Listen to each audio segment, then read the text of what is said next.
சரி, இன்னைக்கு நாளில் நம்ம கர்த்தருடைய வார்த்தையை தியானிக்க போகிறோம்.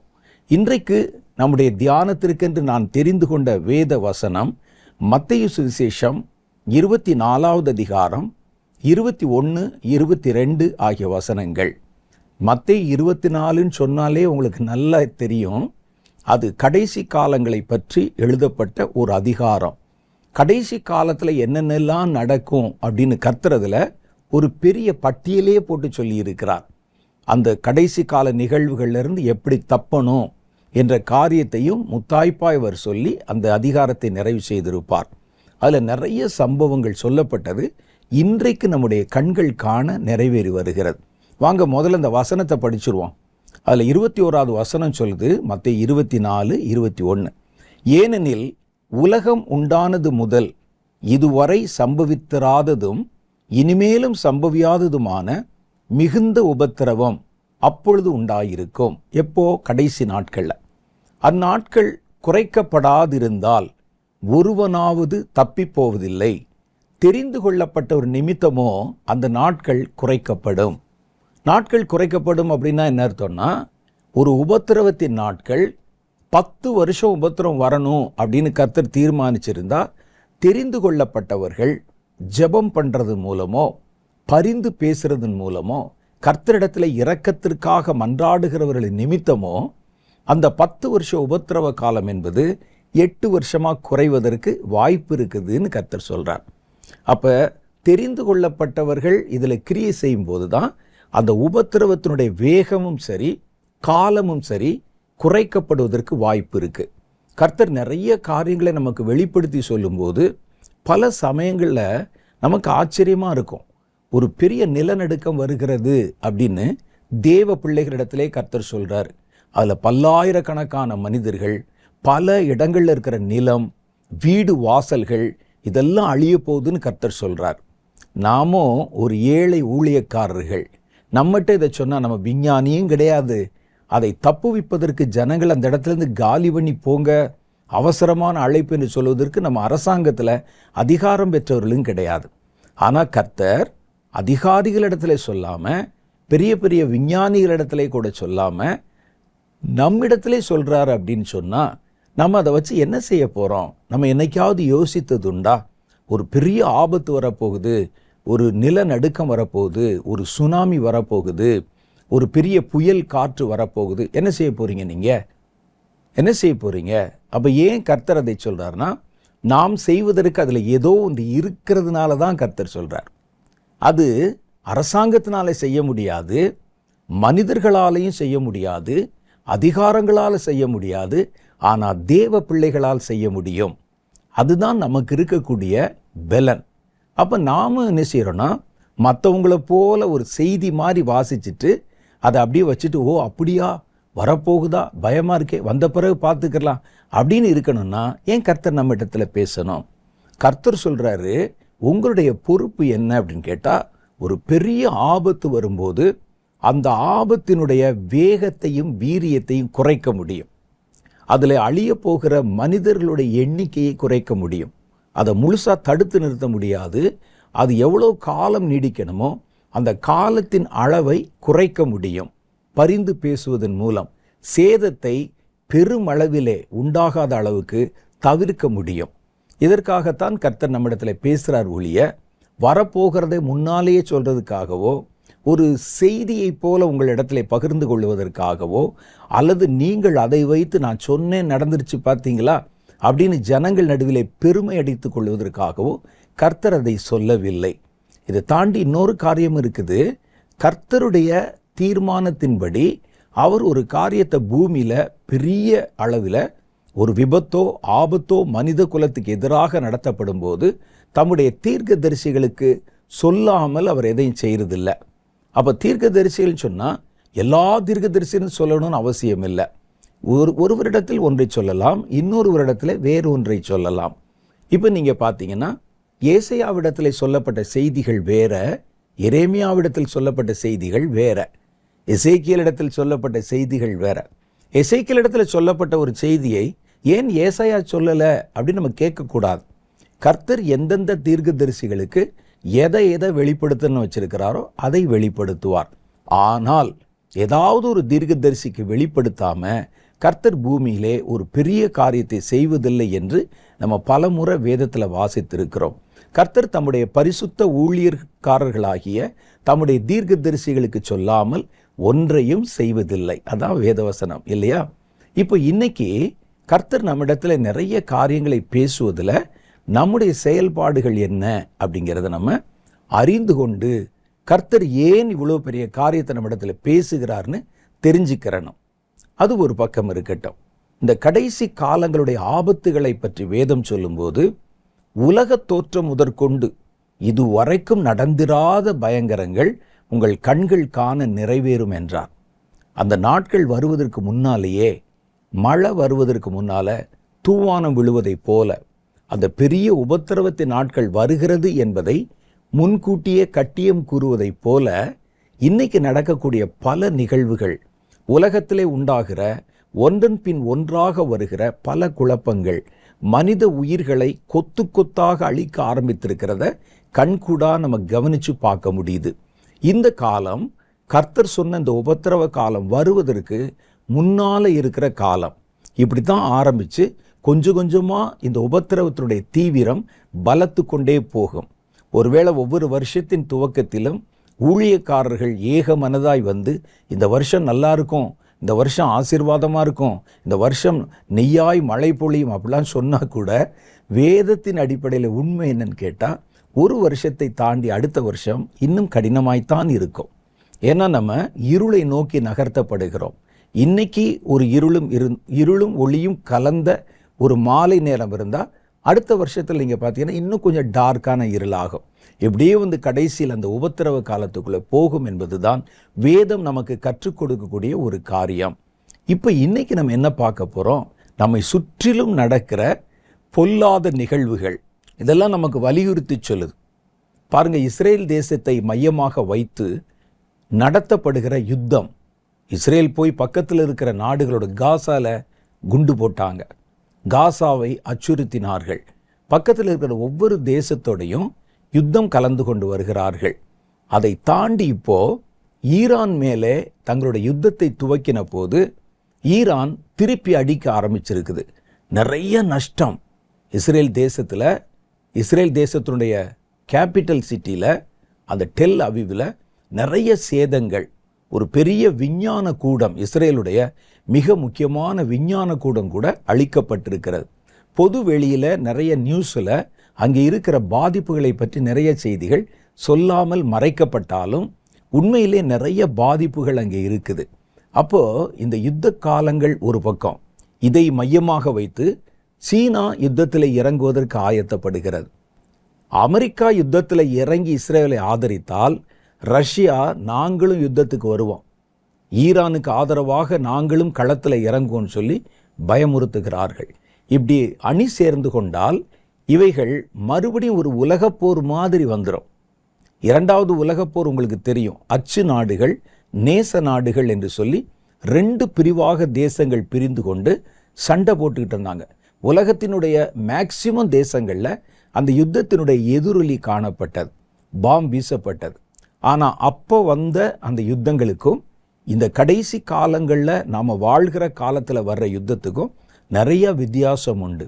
அப்போது அவர்கள் யுத்தத்தில் பயன்படுத்தின யுத்த தளவாடங்கள் இவ்வளவு வேகமோ வீரியமோ உள்ளவைகள் அல்ல. இன்னைக்கு நாம் இருக்கிற இடத்துலேருந்து கண்டம் விட்டு கண்டம் தாவக்கூடியதான ஏவுகணைகளை கூட அனுப்பி அழிவுகளை உண்டாக்க முடியும். ஒரு இடத்தை குறி வச்சுட்டா, ஒரு மனிதனை கூட, தனி மனிதனை குறிவைத்து கூட ஒரு ஏவுகணை செலுத்தினால் அது அவனுடைய முகத்தை அடையாளம் கண்டுபிடித்து அவன் அந்த கூட்டத்தில் எங்கே இருந்தாலும் அவனை கண்டுபிடிச்சு அவனுடைய கதையை முடிச்சிடும். இப்போ நிறைய விஞ்ஞானத்தோடு சேர்ந்த ஆயுதங்கள் பயன்படுத்தி இருக்கிறாங்க. யுத்தம் வந்தால் அதற்கு பிறகு என்ன நடக்கணும் உங்களுக்கு தெரியும். யுத்தத்தை தொடர்ந்து கொள்ளை நோய்கள் வரும். அந்த மரணத்தை கொண்டு வரக்கூடிய பலவிதமான வெப்பன்ஸ், ஆயுதங்கள். இப்போல்லாம் பார்த்தீங்கன்னா கெமிக்கல் வெப்பன்ஸ்ன்னு சொல்லி பல ஆயுதங்களை வச்சிருக்கிறாங்க. அதிலிருந்து வரக்கூடிய விஷப்புகை அல்லது அதிலிருந்து வரக்கூடிய விஷக்கிருமிகள் அது பல தேசங்களுக்குள்ளே பாதிப்புகளை உண்டு பண்ணும். அதெல்லாம் உபயோகப்படுத்தினா மனிதர்கள் தப்பிப்பது ரொம்ப அரிதாக இருக்கும். அப்படிப்பட்ட அந்த கெமிக்கல் வெப்பன்ஸ் அதை கூட யுத்தங்களில் பயன்படுத்துவதற்கு வாய்ப்பு இருக்குது. அப்போ இப்படிப்பட்ட ஒரு கொடிய காலத்தில் கொள்ளை நோய்கள் வரும். அடுத்து நீங்கள் பார்த்தீங்கன்னா யுத்தத்துக்கு பிறகு எப்போவுமே உணவு கூட கிடைக்காத ஒரு பஞ்ச காலம் வரும்.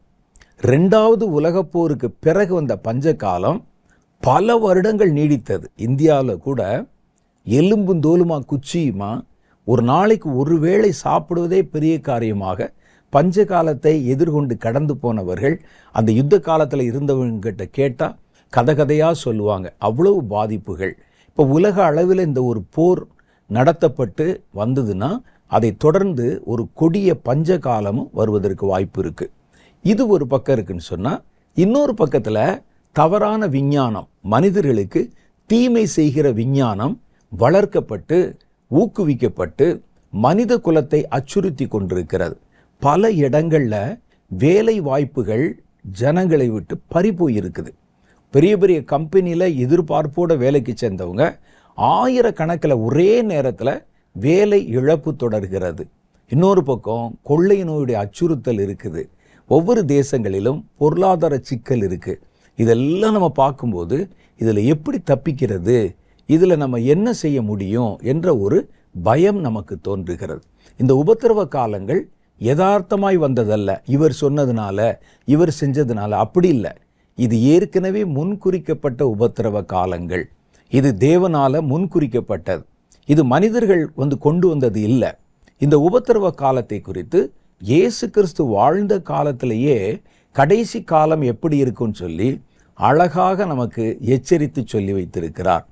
இப்போ நாம எதை பற்றி பார்க்க போறோம்னா, நம்மை சுற்றிலும் இத்தனை பயங்கரங்கள், இத்தனை போராட்டங்கள், உயிர் தப்புவதே நமக்கு அரிதாக இருக்கிற இந்த காலகட்டத்தில் கர்த்தருடைய பிள்ளைகள் எப்படி நடந்து கொள்ளணும். ஏன்னா இப்போ வரக்கூடிய பிரச்சனைகள் கொஞ்ச நாள் இருக்கும், அப்புறம் நீங்கி போய்விடும் என்று நீங்கள் நினைக்காதீங்க. சில ஊழியக்காரர்கள் சும்மா தப்பாக சொல்லுவாங்க, இந்த வருஷத்தை கர்த்தர், அதெல்லாம் உங்களை உற்சாகப்படுத்துறது சொல்கிறது.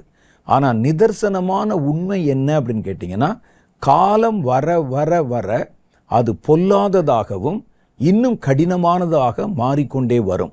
மனிதர்கள் இந்த உலகத்தில் வாழ்வதே கடினமாக மாறிடும். ஒரு வேத வசனம் சொல்லுகிறது, அந்நாட்களில் மனிதர்கள் சாவை தேடியும் காணாதிருப்பார்கள். வேலை இழப்பு, வாங்கின கடனை கட்ட வழி இல்லை, இன்னொரு பக்கம் பார்த்தா போராட்டம், சாப்பிட்றதுக்கு கையில் காசு இல்லை, பொருளாதார வீக்கம், ஆங்காங்கே வெடிகுண்டு கலாச்சாரங்கள், யுத்தத்தின் செய்திகள். எப்படி வாழ்வது? ஒரு நடுத்தர நிலைமையில் இருக்கிறவங்க, சாதாரணமான வெகுஜனங்கள் எப்படி வாழ முடியும்? தற்கொலை செய்துக்கலான்னு போனால் அதுவும் முடியாதான்.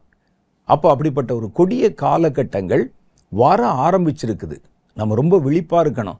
வந்த பிறகு பார்த்துக்கிறலாம் அப்படின்னு சொல்லி வீம்பு பேசக்கூடாது.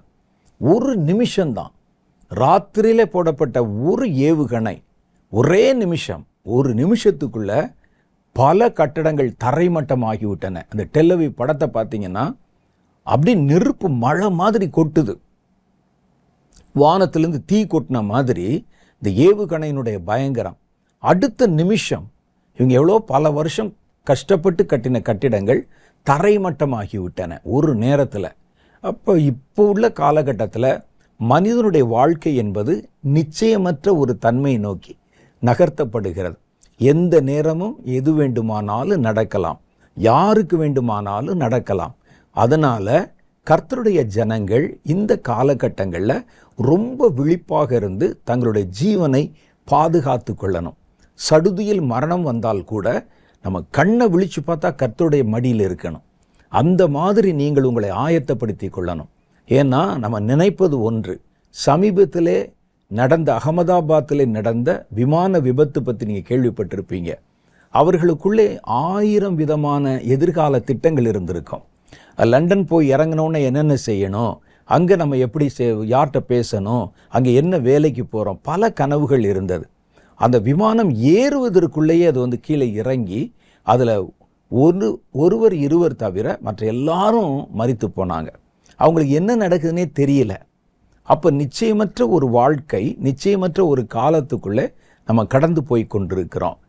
மரணத்தை பற்றி நம்ம பயப்படலை, மரணத்துக்கு பிறகு வருகிற வாழ்க்கையை பற்றி தான் பயப்படுறோம். மரணத்துக்கு பிறகு வருகிற வாழ்க்கை, இன்று மரித்தாலும் கண்ணை முழிச்சு பார்த்தா கர்த்தருடைய சமூகத்தில் இருக்கணும். அதுக்கு தான் தேவனுடைய பிள்ளைகளுக்கு கர்த்தர் எச்சரிக்கை கொடுத்திருக்கிறார். அந்த எச்சரிக்கையில் கடைசி காலத்தில் தேவ ஜனங்கள் எப்படி இருக்கணும், இப்போ இருந்தே நீங்கள் உங்களை ஆயத்தப்படுத்திக்கிட்டே இருக்கணும். எதையும் எதிர்கொள்ளக்கூடியதாக நீங்கள் ரொம்ப கவனமாக உங்கள் வாழ்க்கையை நகர்த்தணும். முதல் காரியம், கடைசி காலத்தில் வாழ்கிற நம்ம செய்ய வேண்டிய முதல் காரியம், காலத்தை பிரயோஜனப்படுத்திக்கிங்க. ஏன்னா நீங்கள் ஆயத்தமாக கூடாதபடி, தேவனுக்குள்ளே வளரக்கூடாதபடி, ஒருவேளை தேவனை சந்திக்க நேர்ந்தால் நம்ம அரைகுறை வளர்ச்சியோடு அவரை சந்திக்க கூடாதபடி இந்த நாட்கள் என்ன செய்யுதுன்னா, நீங்கள் ஆயத்தப்பட வேண்டிய காலத்தை இழக்க வைப்பது சாத்தானுடைய தந்திரத்தில் ஒன்று. நீங்கள் தேவனை சந்திக்க ஆயத்தப்படணும், அதுக்கு ஜெபம் பண்ணணும், வேதம் பல விஷயம் இருக்குது. ஆனால் அதில் நீங்கள் உங்கள் நேரத்தை செலவழிக்கக்கூடாது, நீங்கள் ஆயத்தமாயிடக்கூடாது. சடுதியிலே ஒரு ஆபத்து வந்தால் கூட நம்ம கர்த்தருடைய சமூகத்திலே போகிற மாதிரி உன் தேவனை சந்திக்க ஆயத்தப்படுன்னு வசனம் சொல்லியிருக்கே, அந்த ஆயத்தத்தை நீங்கள் பெறக்கூடாது. அதுக்கு என்ன செய்யணும்? உங்களுடைய காலத்தை விரயம் பண்ண வைப்பது சாத்தானுடைய தந்திரத்தில் ஒன்று. கடைசி காலங்களில் காலத்தை பிரயோஜனப்படுத்தி கொள்ளுங்கள் என்று வேதம் சொல்லுகிறது. இந்த வசனம் எழுதப்பட்ட காலத்திலலாம் நீங்கள் பார்த்தீங்கன்னா மனிதர்களுக்கு நிறைய காலம் இருந்தது, அவங்க நல்ல நேரம் இருந்தது அவங்களுக்கு. ஏன், நாங்கள் ரட்சிக்கப்பட்ட காலத்தில் கூட எங்களுக்கு நிறைய நேரம் இருந்தது. நல்ல விளையாடுவதற்கு, நண்பர்களோட செலவழிப்பதற்கு நல்ல நேரங்கள் இருந்தது. இத்தனை விஞ்ஞான உபகரணங்கள் இல்லை எங்கள் நேரத்தை கொல்லுவதற்கும் அழிப்பதற்கும். அதனால நல்ல நேரம் இருந்தது. ஆனால் இப்போ உள்ள காலத்தில் ஒரு குழந்தைக்கு கூட நேரம் இல்லாதபடிக்கு அவருடைய வாழ்க்கையிலே நேரத்தை கொல்லுகிற அல்லது நேரத்தை திருடுகிற, நேரத்தை அபகரிக்கிற பல ஏதுக்கள் இப்போ வந்து விட்டது. மனிதர் முழுசும் பாருங்க, ஒரு ட்ரெயினில் 4 மணி நேரம் பிரயாணம் செஞ்சால் கூட குனிஞ்ச தலை நிமிராமல், பக்கத்தில் யார் இருக்கிறா என்பதை கூட அறியாமல் அவங்க தங்களுடைய செல்ஃபோன்லேயோ அல்லது வேறு டிவைசஸ் வைத்தோ அதிலேயே 4 மணி நேரத்தை செலவழிச்சிட்டே வருவாங்க. வீட்டில் உட்கார்ந்தா கூட அப்படி தான். நான் சிலரை பார்த்துருக்கிறேன், வீட்டில் டிவி ஓடிட்டு இருக்கோம், அதுவும் பொழுதுபோக்கு தான். டிவி ஓடும், கீழே இவர்கள் ஒரு செல்ஃபோனில் பார்த்துட்டு இருப்பாங்க. இந்த கலாச்சாரம் வந்த உடனே மனிதர்களுக்கு நேரமே இருப்பதில்லை. முன்னெல்லாம் 8 மணி 9 மணிக்கு உறக்கத்துக்கு சென்றவர்கள் இப்போ சர்வசாதாரணமாக 12 மணி 1 மணி வரைக்கும் விழித்திருக்க வேண்டிய ஒரு கட்டாயத்தில் இருக்கிறாங்க. ஏன்னா அவர்களுக்கு அவ்வளவு களியாட்டுக்கள், அவ்வளவு காரியங்கள் அவருடைய நேரத்தை அபகரிப்பதற்கு செலுத்தப்படுகிறது. வேதம் நமக்கு சொல்கிற காரியம் என்னென்னா, காலம் கடைசியாக இருக்கும்போது உங்களுக்கு வருகிற முதல் ஆபத்து உங்கள் நேரம் சம்பந்தப்பட்டது. இந்த வசனம் எழுதும் போதெல்லாம் 6 மணிக்கெல்லாம் சாப்பிட்டு படுக்கிற காலம். அப்போல்லாம் அவங்களுக்கு வேறு என்டர்டெயின்மெண்ட்டெல்லாம் ஒன்றுமே கிடையாது. ஏதோ பேசுவாங்க, அவருடைய வாழ்க்கையில் அவங்களுடைய வேலையை முடிப்பாங்க, வீட்டுக்கு வருவாங்க, சாப்பிடுவாங்க, தூங்கிடுவாங்க, அவ்வளோதான். அந்த நாட்களிலே அவர்களுக்கு என்டர்டெயின்மெண்ட் என்று ஏதாவது இருந்தால் அது பொது வெளியிலே நடத்தப்படுகிற ஒரு ஸ்போர்ட்ஸ் இந்த மாதிரி இருக்கும். அதுக்கு நம்ம எடுத்தேறி தான் போகணும், எல்லாரும் போகவும் மாட்டாங்க. இது மாதிரி 24 மணி நேரம் என்டர்டெயின்மெண்ட்டு இப்படி இருக்கிற ஒரு காலங்கள் இருக்காது. அப்படிப்பட்ட காலத்திலேயே தீர்க்க தரிசனமாக சொல்லியிருக்கிறாங்க, கடைசி நாட்களில் உங்கள் நேரத்துக்கு தான் ஆபத்து வருகிறது. சாத்தான் அப்படி ஒரு திட்டம் வச்சிருக்கிறான். ஏன்னா அந்த நேரம் இருந்தால்தான் நீங்கள் உங்களை கர்த்தருக்குள் ஆயத்தப்படுத்தி கொள்ள முடியும். கடைசி காலத்தில் மனுஷகுமாரனை எதிர்கொண்டு நிற்கணும். அதுக்கு நீங்கள் உங்களை ஆயத்தப்படுத்தணும். அப்படி ஆயத்தப்படுத்தணும் சொன்னால் அதுக்கு இருக்கிற நேரங்களை நம்ம அபகரித்து கொள்ளணும் என்பது சாத்தானுடைய தந்திரங்களில் ஒன்று. எபேசியர் 5வது அதிகாரம் 16வது வசனத்தில் சொல்லுது, நாட்கள் பொல்லாதவைகள் ஆனதால் காலத்தை பிரயோஜனப்படுத்தி கொள்ளுங்கள். எப்படி காலத்தை பிரயோஜனப்படுத்தணும்? முதல் காரியம், தேவையற்ற களியாட்டங்களிலே என்டர்டெயின்மெண்ட், தேவையற்ற என்டர்டெயின்மெண்ட்டில் பல மணி நேரங்களை செலவிடாதீர்கள். ஒருவர் ஒரு இன்டர்வியூவில் பேசுகிறாரு, நான் ஒரு நாளைக்கு ஒரு இரவிலே 3 திரைப்படம் பார்த்துருவேன் அப்படிங்கிறார். ஒரு திரைப்படத்துக்கு நீங்கள் 2.5 மணி நேரம் 3 மணி நேரம் வச்சா கூட 9 மணி நேரம் 10 மணி நேரம் அந்த திரையவே பார்த்துக்கிட்டு இருக்கிறாங்க. ஒரு என்டர்டெயின்மெண்ட் ஒருவேளை அவங்க பார்க்கலாம், ஆனால் இவ்வளவு வெறித்தனமாக பல மணி நேரங்கள் இரவு நேர தூக்கத்தை கூட தொலைச்சிட்டு அதில் அந்த அளவுக்கு மூழ்கி போகிற அளவுக்கு அவங்களுக்கு அதில் என்ன இருக்குது? அதில் பார்த்தீங்கன்னா நிறைய காரியங்கள் களியாட்டு என்று சொல்லுகிற என்டர்டெயின்மெண்ட் அவர்களை சந்தோஷப்படுத்துவதை போல காணப்படுகிறது. தங்களை சுற்றி என்ன நடந்தாலும் அவங்களுக்கு தெரிகிறதே இல்லை. அந்த அளவுக்கு அந்த என்டர்டெயின்மெண்ட்டில் மூழ்கி இருப்பாங்க. அப்போ இந்த மாதிரி திரைப்படம் போன்ற காரியங்கள் ஒரு பக்கம்னா, இன்னொரு பக்கத்தில் நிறையா விளையாட்டு காரியங்கள் அதில் மூழ்கிட்டாங்கன்னா அடிக்ட் ஆன மாதிரியே ராத்திரி பகலாக விளையாண்டுக்கிட்டே இருக்கிறாங்க. அதில் பல கேம்ஸ் இருக்குது. இப்போது அந்த கேம்ஸுக்குள்ளெல்லாம் போயிட்டோம்னா அடிக்ட் ஆகி பல பேர் தற்கொலை பண்ணி கூட மரித்து போகிறார்கள். ஒரு சின்ன பையன் நான் பார்த்தேன், ஒரு சின்ன பையன் அவனை வீடியோ எடுத்து போட்டிருக்காங்க. ஒரு மரத்தடியில் உட்கார்ந்துருக்கிறான்.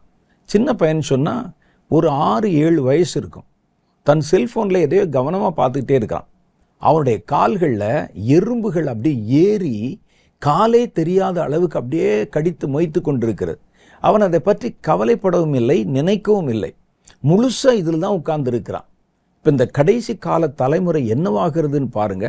அப்போ நம்ம கவனமாக இருக்க வேண்டிய காரியம், காலத்தை பிரயோஜனப்படுத்துவதற்கு உங்கள் காலத்தை களியாட்டங்களுக்கு அளவுக்கு மீறி கொடுக்காதீங்க. அளவுக்கு மீறி பல மணி நேரங்கள் அதிலேயே அடிக்ட் மாதிரி நீங்கள் செலவிடாதீர்கள் என்று வேதம் சொல்லுகிறது. களியாட்டங்களை குறித்து 1 பேதுருவின் புஸ்தகம் 4வது அதிகாரம் 3வது வசனம் சொல்லுது, சென்ற வாழ்நாள் காலத்தில் ரட்சிக்கப்படுறதுக்கு முன்னால நாம் புறஜாதிகளுடைய இஷ்டத்தின்படி நடந்து கொண்டது போதும்.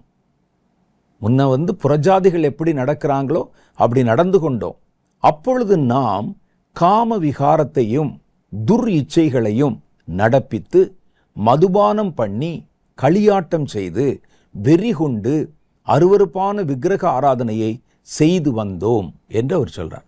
இது புறஜாதிகளுடைய கலாச்சாரம், புறஜாதிகளுடைய காலம், புறஜாதிகள் தங்களுடைய கையில் எடுக்கிற காலம். நமக்கு கிடைக்கிற நேரம் முழுவதும் தேவனோட செலவிடவும் தேவனுக்கு அடுத்த காரியங்களை செலவிடவும் பயன்படுத்தப்பட வேண்டும். 2வது காரியத்தை பாருங்க, பிரயோஜனமற்ற, நம்ம முதல்ல சொன்னது எல்லாருக்கும் நம்ம தெரிஞ்ச காரியம்தான், நல்லா தெரியும். ஆனால் ரொம்ப ரகசியமாக நம்முடைய நேரத்தை திருடுகிற மற்ற சில காரியங்களை தான் நான் இன்றைக்கு உங்களுக்கு சொல்ல போகிறேன். முதல் காரியம் என்னென்னா, பிரயோஜனமற்ற ஊழியங்களை பின்பற்றாதீர்கள். அந்த ஊழியம் பிரயோஜனம் இல்லாதது. அந்த ஊழியத்தினால உங்கள் வாழ்க்கை, ஆவிக்குரிய வாழ்க்கை எந்த வளர்ச்சியும் அடையாது அப்படின்னு சொன்னால், அந்த ஊழியத்தில் போய் விடாப்பிடியாக அதிலே உட்கார்ந்து உங்கள் நேரத்தை செலவழிக்காதீங்க. அங்கே நீங்கள் பிரசங்கம் கேட்பதற்கு செலவழித்த நேரம் விருதா. மேடையில் என்ன பேசுகிறாங்கன்னு பாருங்கள். உங்கள் நேரத்தை அவர்கள் விரயமாக்குகிறார்களான்னு பாருங்கள். ஒரு வாரத்தில் நீங்கள் ஒரு ஆலயத்துக்கு போனால் அதில் எவ்வளவு தூரம் நீங்கள் இயேசுவை குறித்தும் அவருடைய வசனத்தை குறித்தும் கற்றுக்கொண்டு திரும்புகிறீர்கள் பார்க்கணும். ஒரு இடத்துல போனோம்னா நமக்கு அது லாபமா நஷ்டமான்னு சொல்லி கொஞ்சம் யோசிச்சு பார்க்குறோம்ல. ஒரு இடத்துல போய் 3 மணி நேரம் உட்கார்ந்துருக்கிறோம். ஏதோ அவர் பேசினா பேசிட்டு போகிறார், ஐயா அவர் பேசிட்டு போகிறாரு, உங்க நேரத்தை திருடுறாரே. அவர் பேசுகிறதுல உப்பு சப்பு எதுவுமே இல்லை. பிறரை குறை சொல்லி பேசி கொண்டிருக்கிறார், தேவையற்ற கதைகளை பேசி கொண்டிருக்கிறார், கர்த்தருடைய உபதேசங்களை திரித்து பேசி கொண்டிருக்கிறார், உபதேசத்துக்கு எதிராக கள்ள உபதேசம் பண்ணுறாரு. அங்கே போய் நம்ம 3 மணி நேரம் உட்கார்ந்தா களியாட்டத்தில் நேரம் செலவழிக்கிறது மாத்திரம் இல்லை, காலத்தை அப்பிரயோஜனப்படுத்துவதில் ஒரு தேவையில்லாத, கேட்க வேண்டாத, உங்கள் ஆத்துமாவுக்கு பயன் இல்லாத ஊழியங்களை பின்பற்றுவது கூட உங்கள் நேரத்தை விரயம் செய்ய சாத்தான் பயன்படுத்தும் ஒரு தந்திரம். அந்த ஊழியர்கள் எப்படி இருப்பாங்களாம், அவங்கள பார்த்தாலே நம்ம நல்லா கண்டுபிடிச்சிடலாம். நம்ம நினைப்போம், கர்த்தருக்கு தானங்க நம்ம ஊழியம் செய்கிறோம், அவர் என்ன ஊழியம் செய்தால் நமக்கு என்ன, நம்ம கர்த்தருக்கு செய்வதாய் நினைத்துத்தானே செய்கிறோம். கர்த்தருக்கு செய்வதா நினைச்சு செஞ்சால் கர்த்தருக்கு செய்யணும். அதை யாருக்கோ போய் செய்வதன் மூலம் உங்கள் ஊழியம் கர்த்தரிடத்தில் போய் சேராது, உங்களுடைய காணிக்கை கர்த்தரிடத்தில் போய் சேராது. அவ கர்த்தருக்கு ஊழியம் செய்கிற மாதிரி பயனுள்ள ஊழியங்களில் உங்களுடைய பணம் செலவழிக்கப்பட்டால் அது கர்த்தருடைய உங்கள் கணக்கில் கர்த்தருடைய புஸ்தகத்தில் கணக்கு வைக்கப்படும். அதை விட்டுட்டு வேற காரியங்களில் போய் விரயம் பண்ணுகிறோம், நேரத்தை விரயம் பண்ணுறோம். காணிக்கையை கூட விட்டுருங்க, நேரத்தை விரயம் பண்ணுறோம். அந்த நேரத்தில் அவங்க சொல்கிறாங்க, நம்ம நாளைக்கு ஒரு பெரிய ஃபாஸ்டிங் பிரே நடத்த போகிறோம், அல்லது ஒரு கூட்டம் நடத்த போகிறோம், அதில் இவ்வளோ வேலை இருக்குது, 4 நாள் வேலை செய்யணும், 4 நாள் நம்ம போய் அங்கே மாங்குன்னு வேலை செஞ்சு எல்லாம் பண்ணி ஆஃபீஸுக்கு கூட லீவ் போட்டு வேலை செஞ்சு கடைசியில் இந்த ஊழியக்காரர் பார்த்தீங்கன்னா கர்த்தரை பேசாமல் வேற எதையாவது பேசிகிட்டு இருப்பார், வேற ஏதாவது தேவையற்ற காரியங்களை பேசிகிட்டு இருப்பார். அப்போ அந்த பிரசங்கம் மாத்திரமல்ல, அதில் உங்களுடைய உழைப்பு, நேரத்தை செலுத்தினீங்களே, எல்லாமே விரயமாகிறது. அதனால் ரொம்ப கவனமாக என்ன இருக்கணும், நீங்கள் தேவையற்ற பயன்படாத, உங்கள் ஆவிக்குரிய வாழ்க்கைக்கு பயன்படாத எந்த ஊழியக்காரனையோ எந்த ஊழியத்தையோ பின்பற்றாதீங்க. அந்த ஊழியர்கள் எப்படி இருப்பார்கள்? கொலோசியர்களின் நிருபம் 2வது அதிகாரம் 19-23 அதில் சில வசனங்களை வாசிக்கிறேன். அவர்கள் மாயமான தாழ்மையிலும் தேவ தூதருக்கு செய்யும் ஆராதனைகளிலும் விருப்பமுற்று காணாதவைகளினாலே துணிவாய் நுழைந்து, அவனுக்கு தெரியாது, வசனம் தெரியாது, வார்த்தை தெரியாது, பரலோகம் தெரியாது, கர்த்தரை தெரியாது, ஒன்றும் தெரியாது. ஆனால் ரொம்ப துணிகரமாய் நுழைந்து அவர்கள் தாங்கள் எல்லாம் அறிந்ததை போல பேசுகிற கூட்டம் இருக்கு பாருங்க, அவன் உங்கள் வாழ்க்கையும் நேரத்தையும் விரயமாக்கிடுவான். மாயமான தாழ்மை, அதை பார்த்தாலே கண்டுபிடிச்சலாம், உண்மையான தாழ்மை இல்லை, இது மாயமான தாழ்மை. தேவ தூதருக்கு செய்யும் ஆராதனை. தேவ தூதர்னா வானத்திலிருந்து இறங்கி வர தூதர் மாத்திரமில்லை, மனிதர்கள், ஊழியர்கள், அவங்கள கூட பிரைஸ் பண்ணி தன்னை முன்னிறுத்தி செய்வது கூட தேவையற்ற ஆராதனைகள். அதெல்லாம் விருப்பமுற்று காணாதவைகளிலே துணிவாய் நுழைந்து. சிலர் சொல்லுவாங்க, கர்த்தரிடத்தில் நீங்கள் ரட்சிக்கப்பட்டீங்களா? ஒரு பிரசங்கியார் பேசின ஒரு செய்தியை நான் கேட்டேன். ஒரு தடவை நீங்கள் ரட்சிக்கப்பட்டீங்களா, அப்புறம் நீங்கள் பாவம் செய்கிறீர்கள் என்றால் அதுக்காக கர்த்தர் உங்களை நரகத்திலே தள்ளிட மாட்டார், அதுக்காக உங்களை நியாயம் தீர்த்து விட மாட்டார். ஒருவேளை அப்படி நியாயம் தீர்த்தா பரலோகத்தில் போய் என் பேரை சொல்லுங்க, கர்த்தர் உங்களை விட்டுருவார். உங்கள் பேர் பரலோகத்தில் யாருன்னே தெரியாதே.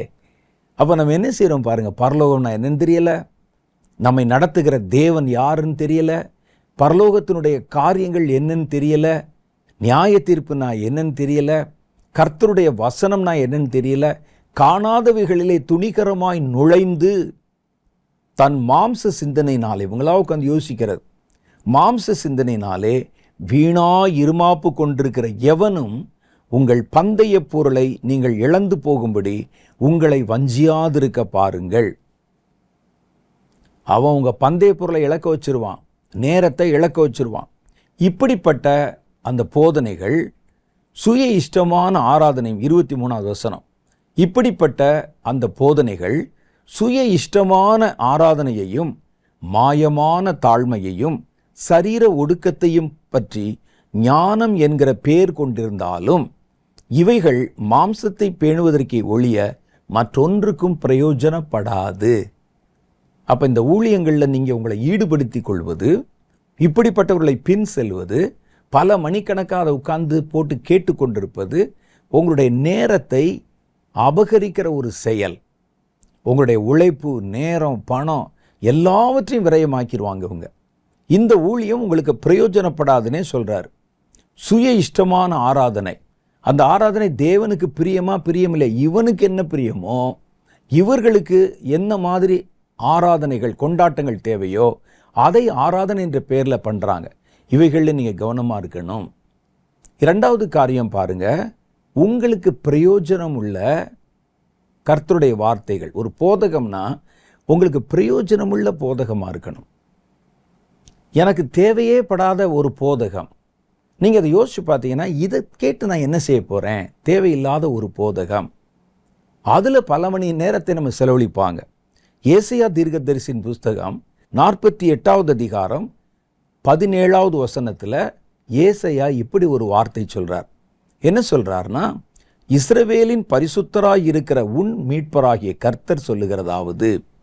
கர்த்தர் என்ன சொல்கிறார்னா, பிரயோஜனமாய் இருக்கிறதை உனக்கு போதித்து, உனக்கு எது பிரயோஜனமோ அதை போதித்து, நீ நடக்க வேண்டிய வழியிலே உன்னை நடத்துகிற உன் தேவனாகிய கர்த்தர் நானே.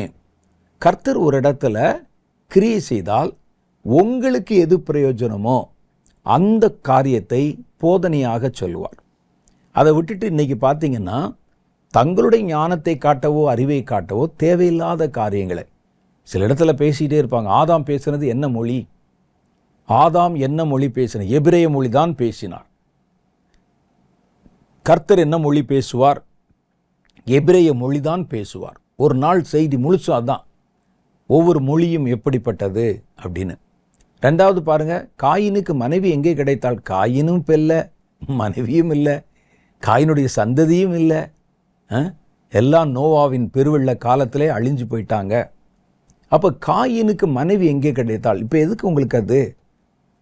இப்போ இந்த மாதிரி தேவையற்ற கிரியைகளை நமக்கு பிரயோஜனம் இல்லாத, நம்முடைய ஆத்மாவிலே நமக்கு பிரயோஜனப்படாத காரியங்களை உபதேசங்களாக பேசுவது, அதை உபதேசமாக சொல்லி உங்களுடைய நேரத்தை விரயம் பண்ண வைப்பது. இப்போ நமக்கு என்ன தேவை? நம்ம வாழ்கிற காலத்தில் நமக்கு என்ன தேவை? வேதத்தை அறிந்து கொள்வதற்கு ஆராய்ச்சி பண்ணி வாசிக்கலாம், அது வேற. இதை வைத்து கொண்டு தர்க்கம், ஒருவர் ஒன்று பேசணும்னு இன்னொருவர் மறுத்து பேசுவது, அதை போய் கேட்டுக்கொண்டிருப்பது, நமக்கு பிரயோஜனம் இல்லாத ஒரு செய்தி கேட்டு முடித்த உடனே கொஞ்சம் யோசிச்சு பாருங்க. இன்னைக்கு நிகழ்ச்சி முடிஞ்சோடனே கொஞ்சம் யோசிச்சு பாருங்க, இன்னைக்கு பேசினாரே இது நமக்கு ஏதாவது பிரயோஜனமான காரியம் இருக்குதா அதில், அல்லது நமக்கு தேவையில்லாத காரியத்தை பேசினாங்களா அப்படின்னு யோசிச்சு பாருங்க.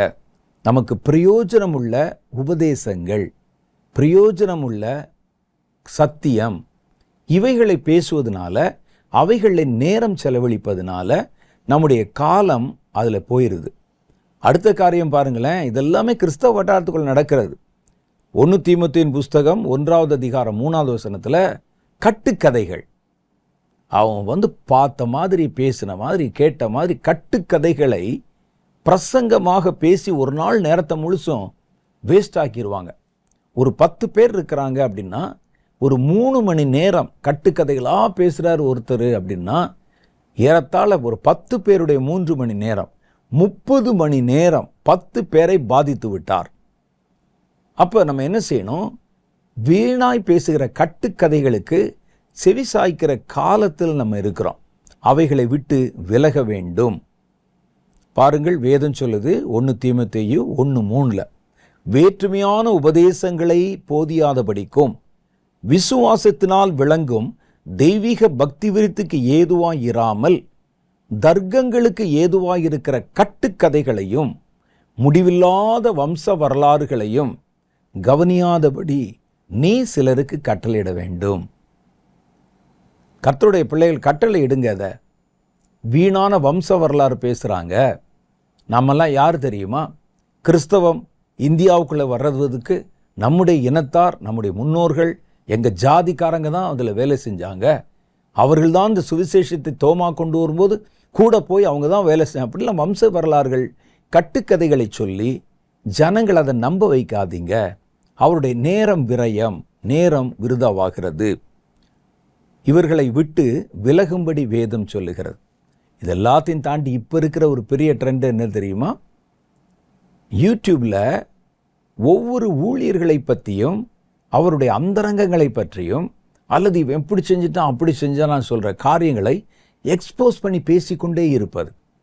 இதைத்தான் இன்னைக்கு ஜனங்கள் நிறைய கவனிக்கிறாங்க. ஓ அப்படியா, இது இப்படியா. சிலர் பார்த்தீங்கன்னா ஒரு துப்பறிவாளர்கள் கூட, ஒரு டிடெக்டிவ் ஏஜென்ட்ஸ் கூட இவ்வளவு உள்ளே போய் ஆழமாக துப்பறிய மாட்டாங்க. இவர் அவர்கிட்ட பேசினது, இவர் இவர்கிட்ட சொன்னது, இவர் எழுதின கடிதம், இவர் எங்கே போனார், எங்கே வந்தார், எங்கே தங்கினார், எத்தனை நாள் இருந்தார், யார் யாரோட என்ன பிரச்சனை இருக்குது, இது எல்லாவற்றையும் பல வாரங்களாக அப்படி ஒரு பிரசங்க மாதிரி பேசிகிட்டே இருப்பாங்க. அதை பார்க்கும்போது அவர் உண்மையில் தப்பை செஞ்சுருக்கட்டும். நான் என்ன நினைப்பேன், இதையே பற்றி இவ்வளவு தியானித்து இதற்கு இவ்வளவு வேலை மெனக்கட்டு அந்த யூடியூப்பில் இவ்வளவு நாட்கள் பேசினா இவங்க எப்போ தான் கர்த்தரை பற்றி நினைப்பாங்க? இவருடைய தனிப்பட்ட ஜெபங்கள் எப்படி இருக்கும்? இவர்கள் வேதத்தில் இவர்களுடைய அனுபவம் எப்படி இருக்கும்? வேதத்துக்கு இவங்க எவ்வளோ நேரம் கொடுப்பாங்க? எந்த இடத்துல யாரை பற்றியும் ஒரு காரியம் கிடைக்குதுன்னு சொன்னால் உடனே பிரயாணப்பட்டு போகிறாங்க. அவங்ககிட்ட போய் அந்த ரகசியங்களை கேட்டு ஏன்னா யூடியூப்பில் இப்படி பேசினால்தான் ஜனங்கள் கேட்குறாங்க. குறைகள் இருக்கும், குற்றங்கள் இருக்கும், அதை சொல்கிறத விட்டுறணும். மறுபடியும் திருப்பி திருப்பி திருப்பி ஒரு பெரிய தொடர்கதை போல ஜனங்கள் முழுசும் அதை தான் பார்த்துக்கிட்டு இருக்கிறாங்க. எனக்கு தெரிந்த ஒரு நல்ல ஒரு வேத போதகர், நல்லா பேசுவார். அவருடைய வார்த்தைகள், அவர் சொல்கிற காரியங்கள் ரொம்ப தெளிவாக இருக்கும். ஆனால் அவர் தெளிவாக பேசுகிற செய்திகளை யூடியூப்பில் பதிவேற்றம் செய்யும்போது ஒரு 1000 பேர் 2000 பேர் அந்த வியூஸ் பார்த்துருந்தாலே பெரிய விஷயம். கொஞ்ச நாள் கழித்து பார்த்தார். அவர் ஒவ்வொரு ஊழியக்காரர்களையும் பெயர் சொல்லி, இவங்க ஊழியம் தப்பு, இந்த ஊழியம் தப்பு, அந்த ஊழியம் தப்பு, அந்த ஊழியங்களை குறித்து தப்பு பேசி குறை சொல்லி அவர்களுடைய காரியங்களை வெளி உலகத்துக்கு அம்பலப்படுத்துகிற செய்திகளை பார்த்தீங்கன்னா 4 லட்சம், 2 லட்சம், 1 லட்சம் வியூஸ் போய் கொண்டிருக்கிறது. ஒரு காலத்தில் ரட்சிக்கப்பட்ட ஜனங்களுடைய தொகையை பற்றி ஊழியர்கள் கவலைப்பட்டார்கள். அப்போஸ்தலர் நடபடியில் நீங்கள் பார்த்தீங்கன்னா அன்றைய தினம் ரட்சிக்கப்பட்டவர்கள் ஏறத்தாழ 3000 பேர் இருந்தாங்க. இன்னொரு சந்தர்ப்பத்தில் அன்றைய தினம் 7000 பேர் சபையிலே சேர்த்து கொள்ளப்பட்டாங்க. மிகுதியான ஜனங்கள் சபையிலே சேர்த்து கொள்ளப்பட்டாங்க. எதை பற்றி கவலைப்பட்டாங்கன்னா, எவ்வளோ பேர் ரட்சிக்கப்பட்டாங்க? 3000, 7000. இன்னைக்கு ஊழியக்காரர்கள் எதை பற்றி கவலைப்படுறாங்கன்னா, வியூஸ்.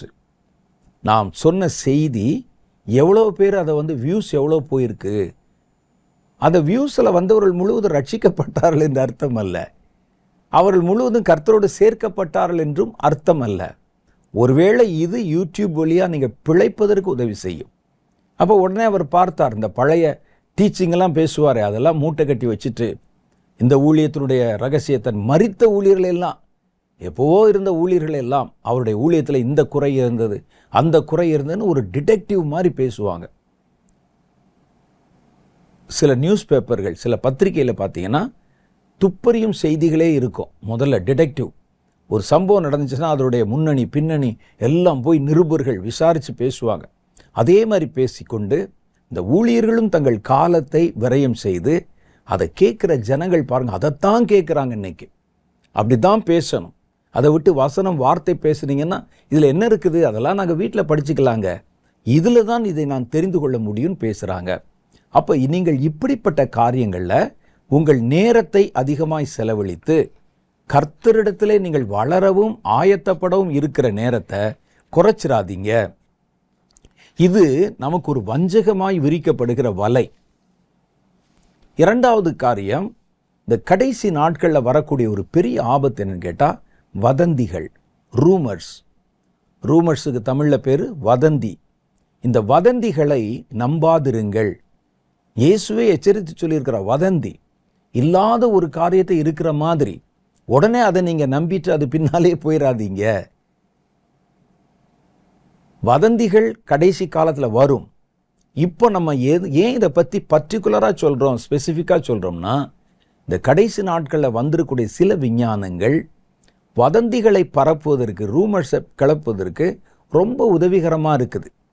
ஒரு மனிதன் மாதிரியே ஒரு தோற்றத்தை ஏஐ போன்ற டெக்னாலஜியில் உருவாக்கி அவங்க சொன்னாங்க, அவங்க பேசினாங்க, அவர்கள் இப்படி நடந்து கொண்டார்கள் என்று ஜனங்களை நம்ப வைக்கக்கூடிய காரியங்கள் இருக்குது. இப்போ பல நியூஸில் நீங்கள் பார்த்தீங்கன்னா உண்மையான செய்தி மாதிரியே காமிப்பாங்க. அதை நீங்கள் கூகுள்லேயோ வேறு எதுலேயோ போட்டு பார்த்தீங்கன்னா தான் இது உண்மையல்ல, ஃபேக் அப்படின்னு சொல்லி நமக்கு காட்டுவதற்கும் சில வெப்சைட் வச்சுருக்கிறாங்க. ஃபோட்டோ பார்த்தீங்கன்னா அப்படி உண்மையான ஃபோட்டோ மாதிரி இருக்கும். கர்த்தர் இறங்கி வருகிறார், நாங்கள் பார்த்தோம், பாருங்கள் வானத்தில் அதிசயம், ஜனங்களெல்லாம் ஆச்சரியப்படுகிறார்கள் அப்படின்னு சொல்லி காமிச்சு ஒரு தேவதூதன் இறங்கி வர மாதிரி இப்படிலாம் காமிச்சு வதந்திகளை பரப்புகிற காலம். பெரிய பெரிய தலைவர்களை சுட்டுட்டாங்க அப்படின்னு சொல்லி உடனே எடுத்து போடுவோம். உண்மையிலே ஷூட் பண்ண மாதிரி ஒரு வீடியோ, ஒரு ஃபோட்டோ. இந்த மாதிரி வதந்திகள் பொது உலகத்திலே பரவுகிறது. இது வதந்திகளின் காலம் என்றே சொல்லலாம். இன்னும் கொஞ்ச நாளில் பாருங்கள், இன்னும் 2 வருஷத்துல எல்லாம் எது உண்மை எது பொய் என்று தெரியாத அளவுக்கு உண்மையும் பொய்யும் ஜனங்களுக்குள்ளே கலந்து கட்டி உள்ள வந்துடும். அப்போ இதில் வதந்திகளை நம்பக்கூடாது. இது இயேசுவே நமக்கு சொன்னது. கடைசி காலம் என்பது வதந்திகளின் காலம், நம்பாதீங்க. பாருங்க, நான் வாசிக்கிறேன். மத்தேயு 24வது அதிகாரம் 23வது வசனம். அப்பொழுது இதோ கிறிஸ்து இங்கே இருக்கிறார், அதோ அங்கே இருக்கிறார் என்று எவனாகிலும் சொன்னால் நம்பாதீங்க. ஒரு கூட்டம் வருவாங்க, இயேசு இங்கே இருக்கிறார், அங்கே இருக்கிறார் அப்படின்னு உங்களுக்கு சொன்னால் நம்பாதீங்க. இது பேர் தான் வதந்தி. இயேசு உண்மையிலே வரலங்க, இயேசு அங்கே இல்லை. ஆனால் இவர்கள் ஒரு வதந்தி. அப்போ இந்த கடைசி காலத்தில் அடையாளத்தில் ஒன்று, வதந்திகள் பரப்பப்படும் என்பது அடையாளத்தில் ஒன்று. அடுத்த வசனத்தில் சொல்றாரு, ஏனெனில் கள்ள கிறிஸ்துக்களும் கள்ள தீர்க்கதரிசிகளும் எழும்பி கூடுமானால் தெரிந்து கொள்ளப்பட்டவர்களை வஞ்சிக்கத்தக்கதாக பெரிய அடையாளங்களையும் அற்புதங்களையும் செய்வார்கள். இதோ முன்னதாக இதை நான் உங்களுக்கு அறிவித்திருக்கிறேன். ஆகையால் அதோ வனாந்திரத்தில் இருக்கிறார் என்று சொல்வார்களானால் நீங்கள் உடனே புறப்படாதிருங்கள். இதோ அறை வீட்டுக்குள் இருக்கிறார் என்று சொல்வார்களானால் நம்பாதிருங்கள். அப்படின்னா அந்த வதந்தியை கேட்கறது ஒன்று, வதந்தியை கேட்டு செயல்படுவது ஒன்று. முதல்ல நம்பாதீங்க, அவன் சொன்னா நம்பாதீங்க. ரெண்டாவது சொல்றாரு, அவன் சொன்னா உடனே கிளம்பிடாதீங்க. அப்போ வதந்தியை கேட்டுட்டு அது மாதிரியே கிரியை செய்வது. அவ்வளோதான், முடிவு காலம் வந்துருச்சு. தேவ ஜனங்கள் முழுவதையும் கர்த்தர் ஒரு இடத்துல வைத்து பராமரிக்க விரும்புகிறார், அதனால் நீங்கள்லாம் புறப்பட்டு வாங்கினா கிளம்பிடாதீங்க, ஏமாத்திடுவான். உங்களுடைய வீடு நகை நட்டு எல்லாத்தையும் விற்று நாங்கள் காட்டுற வங்கி கணக்கில் போட்டுட்டு நீங்கள்லாம் வாங்க, விமானம் தயாராக இருக்குது, அந்தி கிறிஸ்துவினாலே பாதிக்கப்படாத ஒரு இடத்தை நாங்கள் கட்டி வச்சுருக்கிறோம், அந்த இடத்துக்குள்ளே தான் கர்த்தருடைய வருகை வரைக்கும் கர்த்தர் உங்களை பாதுகாத்து வைக்க சொன்னார் அப்படின்னு சொன்னால் எல்லாத்தையும் விற்றுட்டு புறப்படாதீங்க. வேதம் சொல்லுது, அது வதந்தி என்பதை அறிந்து கொள்ளுங்கள். ஏதாவது ஒரு ரூமர்ஸ் வதந்தியை உண்டாக்குவாங்க. வெளி உலகத்தில் ஒரு மாதிரி வதந்தி என்றால் கிறிஸ்தவ உலகத்தில் வேற மாதிரி வதந்தி. சில காலத்துக்கு முன்னால், சில வருடங்களுக்கு முன்னால் வானத்தில் இரத்த நிலா தோன்றுகிறது அப்படின்னு சொல்லி கர்த்தருடைய வசனத்தை காண்பித்து, கர்த்தருடைய வசனத்தை சொல்லி, அந்த நாட்களிலே சூரியன் அந்தகாரப்படும், சந்திரன் இரத்தமயமாய் மாறும். அப்போ குறிப்பிட்ட நவம்பர் மாதம் 17ஆம் தேதி, நான் சும்மா ஒரு உதாரணம் சொல்கிறேன், நவம்பர் 17ஆம் தேதி இரத்த நிலா வருகிறது, ஒரு பிளட் மூனு, அப்போ இயேசுனுடைய வருகை இருக்குது அப்படின்னு சொல்லி ஒரு வதந்தி, ரூமர். உலகம் அழிய போகிறது, ஒரு ரூமர். அதை கொண்டு அதை பேசினாங்க. வேதத்தை கவனிக்காதவங்க அதை நம்பினார்கள். அதுக்கு ஒரு புஸ்தகம் வெளியிட்டு கோடிக்கணக்கில் புஸ்தகம், லட்சக்கணக்கில் புத்தகம் வியாபாரம் ஆயிற்று. ஜனங்கள் பயப்பட்டாங்க. ஒரு நல்ல ஊழியக்காரர் என்கிட்ட கேட்டார், பிரதர் உங்களுக்கு தெரியுமா இந்த மாதிரி இரத்த நிலவு வருதாமே, பிளட் மூன் வருதாமே, அதோட கர்த்தருடைய வருகை வந்துருமாமே, அதை பற்றி நீங்கள் என்ன நினைக்கிறீங்கன்னு கேட்டார். நவம்பர் 24ஆம் தேதி நீங்கள் இருக்கத்தான் போகிறீங்க, நானும் இருக்கத்தான் போகிறேன், 23ஆம் தேதி என்ன நடக்குன்னு பார்த்துருவோம் அப்படின்னு. இல்லை, அது வசனத்தில் என்ன சொல்லுது, இப்படி இருக்குதா உண்மையிலேயே அப்படின்னு சொல்லி கேட்டாங்க. அந்த அளவுக்கு பயமுறுத்தி வச்சிருக்கிறாங்க. நிலவு சிவப்பாய் மாறுவது என்பது 4 வருஷத்துக்கு ஒரு முறை நடக்கிற ஒரு இயற்கை காரியம். நம்ம கவனிக்கும் போது ரெண்டையும் சேர்த்து கவனிக்கணும். வேதம் என்ன சொல்லுதுன்னா, நிலவு இரத்தமாய் மாறுவதை மாத்திரமல்ல, அதற்கு முன்னால் சூரியன் கருத்து போகும் சொல்லியிருக்கு. சூரியன் கருப்பாக மாறி சந்திரன் இரத்தமாக மாறணும், ரெண்டும் சேர்ந்து தான் அந்த ஒரே வசனம். இப்போ நிலவு மாத்திரம் சிகப்பாக வருதுன்னு சொன்னால் பயப்பட்டுட்டு உடனே எல்லாத்தையும் விட்டுறக்கூடாது, உடனே கிளம்பிடக்கூடாது. வாங்க நான் உங்களுக்கு பாதுகாப்பு தரேன் அப்படிலாம் எங்கேயும் போகாதீங்க, புறப்படாதீங்க. 2000ஆவது வருடம் துவங்கின போது ஒரு பெரிய ஒரு கலவரம் வந்தது. நிறைய பேர் யோசிச்சாங்க. ஏன்னா அந்த வங்கியில் கணக்குகள், மற்ற கணக்குகள் இதெல்லாம் வைக்கும்போது இந்த 2000 எப்படி குறிப்பிடுவது? 1999னா 99 குறிச்சிருவோம். அதுக்கு முன்னால் இருக்கிற வருஷங்களை நம்ம சொல்லும்போது 98 அப்படின்னு சொல்லிடுவோம், 97ன்னு சொல்லுவோம். ஆனால் அந்த 2000 எப்படி சொல்லுவது? நம்ம 2 சைஃபர்னு சொல்கிறதா அப்படின்னு அப்போ நம்ம இந்த மாதிரி கம்ப்யூட்டரில் அதெல்லாம் நம்ம கணக்கு வச்சுருக்கிறோமே, என்ன ஆகும் தெரியலையே அப்படின்னு ஒரு குரூப் பயந்தாங்க. இன்னொரு குரூப்பு அமெரிக்காவில் இருக்கக்கூடிய மாயா மதம் என்று சொல்லி மாயன் ரிலிஜன்னு ஒன்று இருக்குது. அது அமெரிக்காவுடைய பூர்வ குடிகள் என்று சொல்லக்கூடிய அஸ்டக்கினருடைய மதம். அவங்க ஒரு சூரிய கடிகாரம் வச்சுருப்பாங்க. அந்த சூரிய கடிகாரத்தை வைத்து எந்தெந்த வருஷத்தில் என்னென்ன நடக்கும்னு நிறைய ப்ரொடிக்ஷன் சொல்லுவது அவர்களுடைய வழக்கத்தில் ஒன்று. ஜோசியம் சொல்கிற மாதிரி ஒரு பெரிய பார்த்தீங்கன்னா அந்த கார்விங் பண்ணி நிறைய பொம்மைகள், அந்த பழைய காலத்து எழுத்துக்கள் வச்சு ஒரு பெரிய வட்டம் இருக்கும். அது நடுவில் சூரிய கடிகாரம் இருக்கும். அந்த நிழல் அதில் பட்டுக்கொண்டே வரும். ஒவ்வொரு வருஷமும் அந்த நிலத்தில் அந்த நிழலில் வித்தியாசம் இருக்கும். அதை வச்சு அந்த வருஷத்தை கணக்கிடுவாங்க. அவருடைய கணக்கீடு 2000வது வருஷம் வரைக்கும் காமிக்குது, அப்புறம் காமிக்கல. இதெல்லாம் கேள்விப்பட்டுட்டு சவுத் கொரியாவில் இருக்கிற ஒரு சர்ச்சு 2000வது வருஷத்திலே இயேசு வரப்போகிறார். 1999வது வருஷம் டிசம்பர் மாதம் 31ஆம் தேதி இரவில் நாங்கள் எல்லாம் விசேஷமாக ஆராதனை பண்ண போகிறோம். அன்று இரவு 12 மணிக்கு இயேசு வரப்போகிறார். ஏன்னா அதுக்கு பிறகு சரித்திரமே கிடையாது, இயேசு வரப்போகிறார் அப்படின்னு சொல்லிட்டாரு. கூட்டம் அலமோதுது. ஒரு பக்கம் பார்த்தீங்கன்னா ப்ரெஸ் ரிப்போர்ட்டர்ஸ், நீங்கள் பழைய வீடியோக்களை பார்த்தீங்கன்னா அது இருக்கும். நிறைய ஜனங்கள் எல்லாம் வந்து குமிந்து காத்திருக்கிறாங்க. இயேசு வந்து எங்களெல்லாம் உயிரோடு எடுத்து கொண்டு போகிறார். 2000 வருஷத்துக்கு மேலே எந்த ப்ரெடிக்ஷனும் கிடையாது. 2000 வருஷத்துக்கு மேலே அதை நம்ம நடத்தி கொண்டு போவதற்கு வழியே கிடையாது. இவராக நினச்சிட்டு அப்படி எல்லாம் காத்திருந்தாங்க. காத்திருந்து ராத்திரி 10 மணி 11 மணி ஜனங்கள் அங்கே அனல் பறக்குது, காத்திருந்தாங்க. என்ன நடந்தது அப்படின்னு நீங்கள் கண்டிப்பாக கேட்க மாட்டீங்க. இன்னைக்கு 24 வருஷத்தை தாண்டி 25 வரைக்கும் வந்துட்டோம். அப்போ வதந்திகளை பரப்புகிறவர்கள் இருக்கிறாங்க. கர்த்தருடைய வார்த்தைகளை வைத்து வதந்திகள். சில செய்திகளை பார்த்தீங்கன்னா இப்போ திடீர்னு இப்போ இஸ்ரேலில் யுத்தம் வந்த உடனே ஒரு அவசர செய்தி, முக்கியமான செய்தி, அவ்வளோதான் உலகம் அழிய போகுது, இயேசு வாசல் பக்கத்தில் வந்து நின்றுட்டார், பார்த்துட்டேன் அப்படின்னு சொல்லுவாங்க. இந்த வதந்திகளை நாம் ஏன் நம்புகிறோம் தெரியுமா? நமக்கு வேதத்தை பற்றி ஒன்றும் தெரியாது. அமெரிக்காவில் இப்போ ஒரு எலெக்ஷன் வந்தபோது நிறைய பேர் வதந்தி, இவர் கடைசி காலத்தில் கர்த்தர் அனுப்புகிற ஒரு மேசியா, அமெரிக்காவுடைய பிரசிடென்ட்டு தேவனால் எழுப்பப்படுகிறவர், ஒரு தேவனால் பயன்படுத்தக்கூடிய ஒரு ஆள், ஒரு கருவி. கர்த்தர் தம்முடைய தூதனை அனுப்புகிறார். இன்னொருத்தர் சொன்னார், அவர் பேரை பார்த்தீங்களா, ட்ரம்ப்பு. அப்போ அது ஒரு கடைசி கால எக்காலம். அவர் எக்காலம் எவ்வளோ பில்டப்பு என்கிட்ட சொன்னாங்க. நான் கேட்டேன், என்ன இப்படிலாம் சொல்கிறாங்களா? ஆமாம், உண்மைதான் அப்படின்னு சொன்னாங்க. இதெல்லாம் வதந்திகள். ஏன் அந்த வதந்திகளை நம்புகிறார்கள் ஜனங்கள் அப்படின்னு சொன்னால், அவங்களுக்கு பைபிள் சரியாக படிக்க மாட்டாங்க. இயேசுனுடைய வருகைக்கு முன்னால் இன்னும் நடக்க வேண்டிய பல காரியங்கள் இருக்கிறது. கர்த்தர் அதெல்லாம் ஸ்கிப் பண்ணிட்டு திடீர்னு சந்திரன் சிவப்பா மாறிச்சுன்னொன்னே சரி நம்ம போகணும்னு வந்துட மாட்டார். அந்த வசனம் நமக்கு தெரியாது. இன்னும் அடுத்து என்னென்ன நடக்கணும்னு சொல்லி அடுத்தடுத்து நடக்கக்கூடிய நகர்வுகளினுடைய பட்டியல் பைபிளில் இருக்கு. இப்போ என்ன நடக்கணும், அடுத்து என்ன நடக்கணும், அந்தி கிறிஸ்து வரணும், அவன் எவ்வளவு நாள் ஆட்சி பண்ணணும், அதுக்கு பிறகு என்ன, எல்லாம் இருக்குது, நிறைய விஷயம் இருக்குது.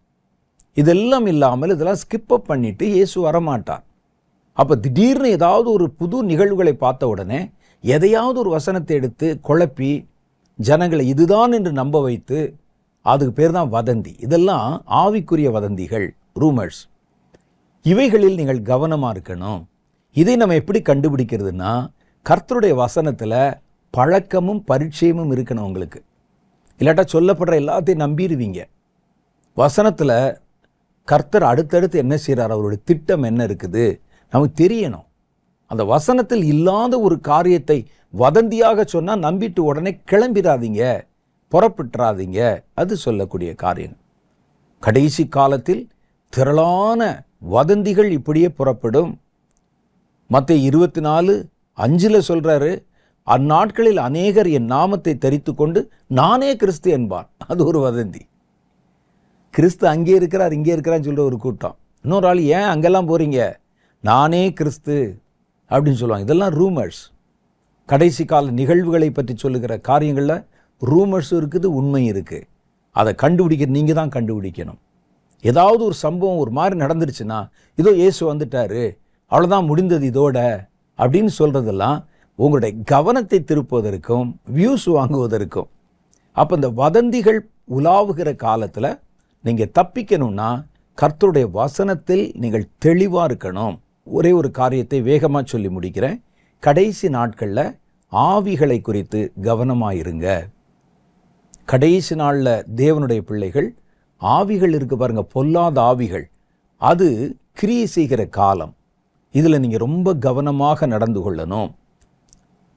1 யோவானுடைய புஸ்தகம் 4வது அதிகாரம் 1வது வசனம் சொல்லுகிறது, பிரியமானவர்களே, உலகத்தின் அநேக கள்ள தீர்க்கதரிசிகள் தோன்றியிருப்பதினால் நீங்கள் எல்லா ஆவிகளையும் நம்பாமல் அந்த ஆவிகள் தேவனால் உண்டானவையோ என்று சோதித்து பாருங்கள்.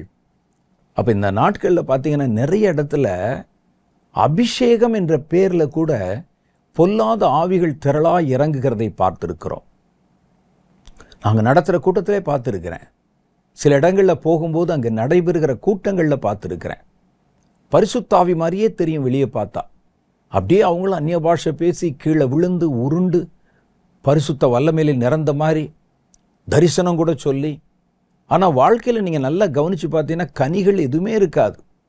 அப்போ ஒரு பொல்லாத ஆவி தேவனுடைய ஆவியை போல தன்னை காண்பித்து கொண்டு கர்த்தருடைய ஜனங்கள் நடுவில் கிரியை செய்வதற்கு இறங்கி இருக்குது. ஒரு ஆவியில் ஒரு பெரிய கூட்டமே இறங்கி இருக்குது. அப்போ இவைகளை நீங்கள் அடையாளம் காண வேண்டும். கடைசி நாட்களில் வெளியே இருக்கக்கூடிய ஆவிகள் அது வேற. அந்த கிறிஸ்துவின் ஆவி, அதிகாரத்தில் இருக்கிற ஆவி, அந்தகாரத்தின் கிரியைகளில் இருக்கிற அது வேற. ஆனால் நம்ம கவலைப்பட வேண்டிய ஆவி ஒளியின் தூதனின் ஆவி, ஒளியின் தூதனுடைய வேஷத்தை தரித்த பொல்லாத பிசாசின் ஆவி. ஒளியில் இருக்கிற தூதர்கள் எப்படி செய்வாங்களோ அதே மாதிரி இது கிரியை செய்யும். அந்நிய பாஷை பேசும், ஹீலிங் பண்ணும், ஊழியம் கூட செய்யும். ஊழியக்காரனா கூட மாத்திரும் அந்த அபிஷேகம். ஆனால் பார்த்தீங்கன்னா அவங்க மேடையில் நிற்பாங்க, பேசுவாங்க. ஆனால் அவர்கள் பேசுகிற வார்த்தைகள், அவர்கள் நடத்துகிற நடைமுறைகள், அவர்களுடைய வாழ்க்கையிலே காணப்படுகிற கனிகள் அவர்கள் யார் என்பதை காட்டி கொடுத்துரும். அந்த அற்புதங்கள் கிறிஸ்துவிடத்திலே நம்மை நடத்தாமல் வெறும் அற்புதங்களிடத்திலே நம்மை நடத்தி கொண்டிருக்கும், அல்லது அற்புதம் செய்கிற அந்த மனிதரிடத்திலே போய் நம்மை நடத்தும். அப்போ இந்த கடைசி நாட்கள் நம்ம கவனமாக இருக்குது. எல்லா ஆவிகளையும் நீங்கள் நம்பாமல் அது கிறிஸ்துவினால் உண்டானதோ கர்த்தருடைய ஆவிதானோ என்பதை கவனமாக இருக்கணும். நான் சொல்கிற இந்த ஆவி வெளி உலகத்தில் இருக்கிற ஆவிகளை பற்றி அல்ல. அது ஒரு பக்கத்தில் நீங்கள் பார்த்தீங்கன்னா பேய் பிடிச்சிருச்சுன்னு சொல்லுவாங்க, கையை முறுக்குது, காலம், இது வேற. இது வஞ்சிக்கிற ஆவி. தேவனுடைய பிள்ளைகளோடு தான் இருக்கும், சபைகளுக்குள்ளே தான் உலாவும், கர்த்தருடைய ஜனங்கள் நடத்துகிற கூட்டத்துக்குள்ளே தான் அது கிரியை செய்யும். தேவ பிள்ளைகள் எங்கே இருக்கிறாங்களோ அங்கே தான் அது நிற்கும். அதுக்கு வெளியிடத்தில் எந்த வேலையும் இல்லை. கர்த்தருடைய பிள்ளைகள் நடுவிலே தேவனுடைய ஆவி போல தன்னை காண்பித்து கொண்டு பல பேர் அபிஷேகம் கூட பண்ணியிருந்தது. பல பேர் அந்த ஆவியிலே பீடிக்கப்படுகிறார்கள். இதெல்லாம் அங்கே வெகு ஜனங்களுக்கு நடுவிலே, கர்த்தருடைய பிள்ளைகளுக்கு நடுவிலே நடக்க காண்கிறோம். இந்த அபிஷேகத்தை பெற்ற சிலர் வேதம் தெரியாது, வசனம் தெரியாது, ஒன்றும் தெரியாது. அவர்கள் ஊழியக்காரர்கள் என்ற போர்வையில எழும்பிடுவாங்க. ஜனங்கள் நிறைய பின்பற்ற ஆரம்பிச்சிருவாங்க.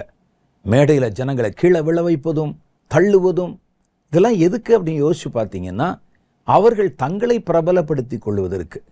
ஒரு சேரை கொண்டாந்து போட்டு, இந்த சேரில் தைரியம் இருந்தால் அது உட்காரு பார்க்கலாம், ஆவியானவர் தூக்கி எறிஞ்சிருவார். ஆவியானவர் தூக்கி எறிவதன் மூலம் ஆவியானவர் உங்களுக்கு என்ன சொல்ல வருகிறார்? இந்த சேரில் உட்காந்து பாருங்கள், இது நான் உட்கார்ந்த சேரு. ஒருத்தர் ஒரு வீடியோ பார்த்தேன். அப்போ பயந்துக்கிட்டே வர்றாங்க. ஒருத்தர் உட்கார்ந்த உடனே ஒரு ஹை வோல்டேஜ் பவர் அடித்தா அப்படி இருக்கும், அது மாதிரி போய் விழுறாரு. ஒரு அம்மா உட்கார்றாங்க, தூக்கி வீசி அங்கே எரியப்படுகிறது. சரி, இதன் மூலம் அந்த பரிசுத்த ஆவியானவர் உங்களுக்கு என்ன சொல்ல விரும்புகிறார்? நான் உட்கார்ற சேரில் நீ உட்கார்ந்தீன்னா உன்னை மிதித்து தள்ளுவேன்னு சொல்ல வர. என்ன சொல்ல வர்றாரு? அந்த ஆவியானவர் உங்களுக்கு என்ன சொல்ல வருகிறார்? நான் என்னுடைய சட்டை எடுத்து நிரப்பம் அப்படி சொல்லி அடித்தா உடனே எல்லாரும் அப்படியே மேடையில் கீழே விழுந்துருவாங்க, ஓன்னு கத்திட்டு போய் விழுறாங்க. சரி, விழட்டும். இந்த விழுவதை வைத்து கர்த்தர் உங்களுக்கு என்ன சொல்ல வருகிறார்? நீங்கள் என்கிட்ட மாத்திரம் விளையாண்டிங்கன்னா இந்த ஊழியக்காரனத்தில் ஹை வோல்டேஜ் அபிஷேகத்தை கொடுத்துருக்கிறேன், அவ்வளோதான், கீழே விழுந்துருவீங்க. இதில் என்ன சொல்ல வர்றார்? இந்த ஆவியானவர் என்ன செய்வாராம்? ஜனங்களை தள்ளுறது தானா? அவருடைய வாழ்க்கை குறித்து கவலை இல்லையா அவருக்கு? வேற ஒன்றும் பேச மாட்டாரா? இவ்வளவுதானா? கூட்டத்தில் ஆரம்பத்திலேருந்து கடைசி வரைக்கும் இவ்வளவுதானா? இதில் என்ன சொல்ல வருகிறார்? உலகத்துக்கு என்ன சத்தியத்தை அந்த ஆவியானவர் சொல்ல வர்றாரு? அந்த சேரில் உட்காந்தா தள்ளிடுவேன்னு சொல்ல வர்றாரா? கர்ச்சீஃப் எடுத்து வீசினா அந்த இடத்துல இருக்கிறவங்களே நான் கீழே தள்ளிடுவேன்னு சொல்ல வர்றாரு? என்ன சொல்ல வர்றாரு? அதில் அந்த கூட்டங்களில் அதற்குண்டான பதில் எதுவுமே இல்லை.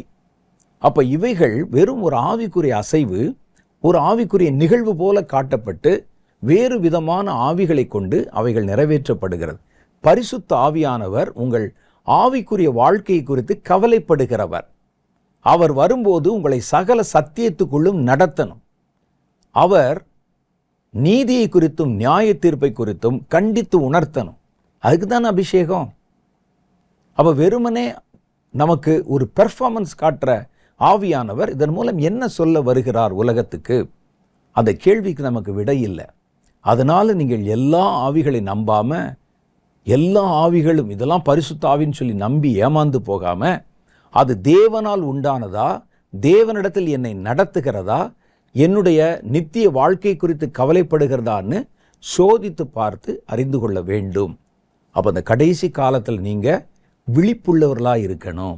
வேதத்தில் நமக்கு சொல்லும்போது நம்ம அடிக்கடி சொல்லுவோம், கடைசி நாட்களில் ஜெபம் பண்ணுங்க அப்படின்னு நம்ம சொல்லுவோம். இவைகளுக்கெல்லாம் நீங்கள் தப்பி மனுஷகுமாரன் வரும் பொழுது அவர் முன்னால் போய் நிற்கணும் அப்படின்னா ஆயத்தம். இன்னொரு பக்கத்தில் ஆபத்துகளிலிருந்து காக்கப்படுதல். இந்த ரெண்டும் செய்வதற்கு விழித்திருந்து ஜெபம் பண்ணுங்கள்.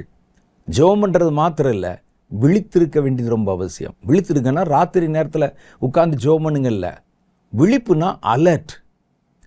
உங்களை சுற்றி நடக்கிற ஒவ்வொரு கடைசி கால நிகழ்வுகள்லையும் விழிப்பாக கண்ணும் கருத்துமா கவனமாக இருந்து, இது கர்த்தருடைய காரியமா, சாத்தான் கொண்டு வந்து வைக்கிற வஞ்சகமா என்பதை அறிந்து கவனமாக உங்களை காத்துக்கொண்டு அப்புறம் ஜெபம் பண்ணுங்க. அதுதான் உங்களை பாதுகாக்கும். கடைசி காலத்தில் கர்த்தருடைய பிள்ளைகளாய் வாழ்வது கடினம்.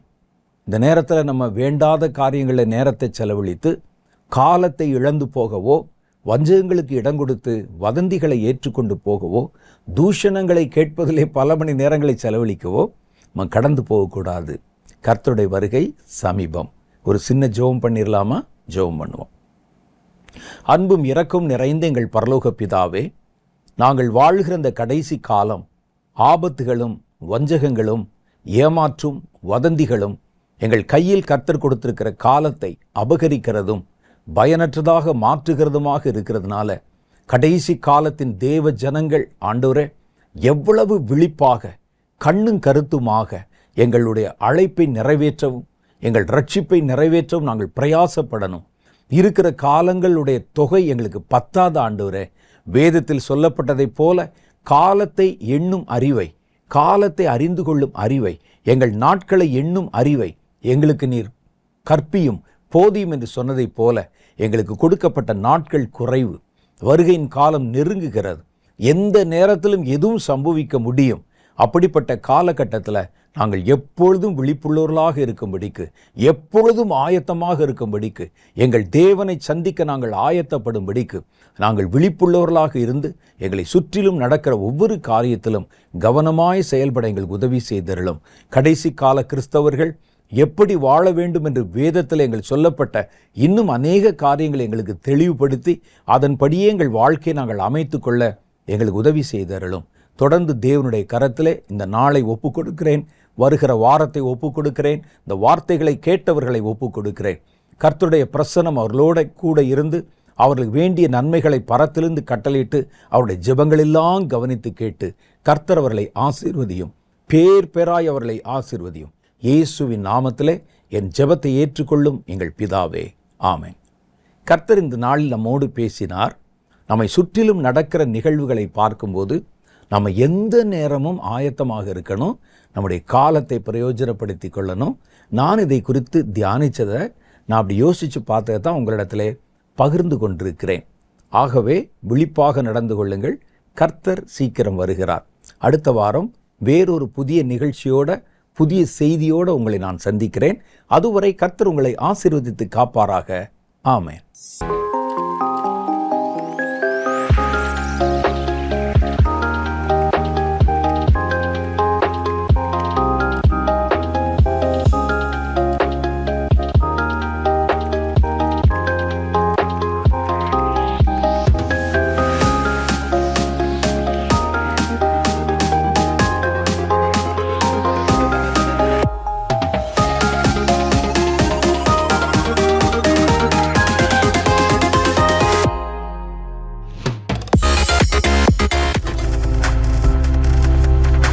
பார்த்து கொண்டிருப்பது உங்கள் ஜாய் டிவி. உங்கள் துக்கம் சந்தோஷமாய் மாறும்.